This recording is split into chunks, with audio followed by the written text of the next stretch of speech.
اتفاق ہو، غلطی ہو یا پلاننگ، جھٹکا اتنا زور سے ہی لگتا ہے اور حسن اتفاق ایسا ہوتا ہے پاکستان میں کہ اس جھٹکے کے بعد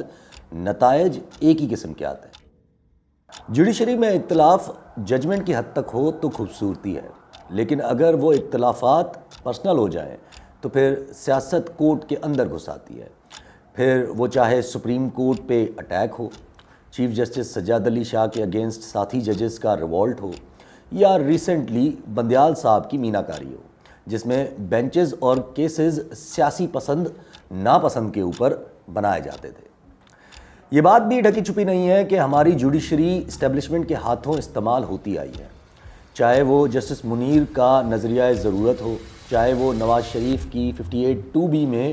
ڈیزالو ہوئی گورنمنٹ کو ریوائیو کرنا ہو، چاہے سپریم کورٹ پہ حملہ ہو، پیپلز پارٹی کی گورنمنٹ کو چودھری افتخار کی طرف سے کام کرنے نہ دینا ہو، نواز شریف کی نااہلی ہو یا عمران خان کی سزا ختم ہو لیکن نااہلی ابھی بھی برقرار ہو۔ یہ بات بھی ڈھکی چھپی نہیں ہے کہ ہماری جوڈیشری نے اپنی پسند یا اپنے پسندیدہ سیاستدانوں کی پسند ناپسند پہ فیصلے دیے ہیں، جیسے منحرف ارکان کا ووٹ بھی نہ ہو اور نااہلی بھی ہو جائے۔ اچھا، ماضی میں اس طرح بھی ہوا ہے کہ جب بھی کسی جج نے اسٹیبلشمنٹ سے پنگا لیا ہے اس کی نوکری چلی جاتی ہے، جیسے جسٹس سجاد علی شاہ ہو، جیسے جسٹس شوکت عزیز صدیقی وغیرہ وغیرہ۔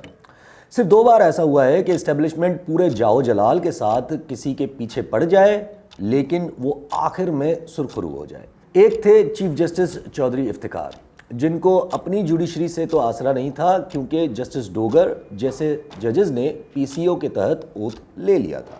لیکن عوام اور وکلاء کمیونٹی نے ساتھ دے کر ان کی نوکری بچا لی۔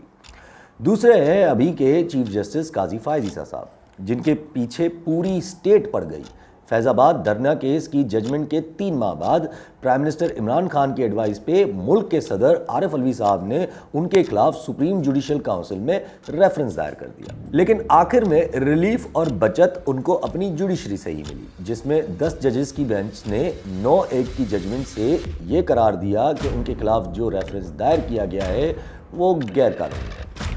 اب مسئلہ یہ ہے کہ 2 دن میں 2 ججز نے استعفیٰ دے دیا ہے۔ ایک کا اختلاف وہی ہے جو ہمارے قاضی فائز عیسیٰ صاحب کا تھا جب ان کے خلاف سپریم جوڈیشل کاؤنسل میں ریفرنس داخل ہوا تھا۔ انہوں نے بھی کہا تھا کہ یہ ریفرنس بدنیتی کی بنیاد پر ہے اور جسٹس مظاہر اکبر نقوی صاحب بھی یہی کہہ رہے ہیں، لیکن فرق صرف اتنا ہے کہ ان کے خلاف اسٹیٹ یا اسٹیبلشمنٹ نے پروسیڈنگز کی تھی اور یہاں پروسیڈنگز میں انٹرسٹڈ خود کورٹ نظر آ رہی ہے۔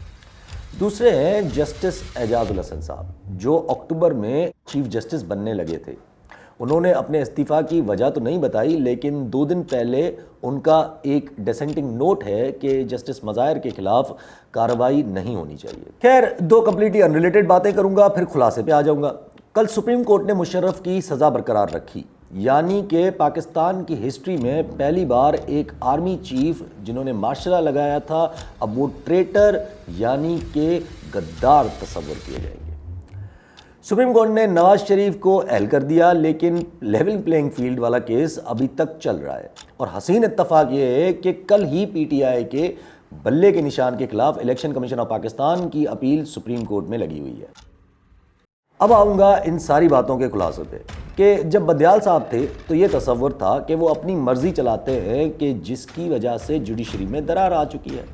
جب بندیال صاحب تھے تو کہا جاتا تھا کہ جوڈیشری اسٹیبلشمنٹ کے ہاتھوں استعمال ہو رہی ہے اور کسی ایک پارٹی کے خلاف سخت رویہ اپنایا ہوا ہے۔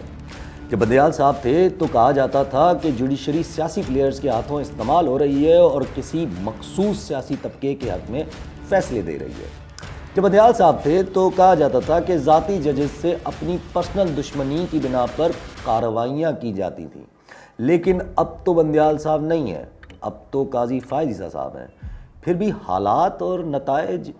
ویسے ہی ہیں۔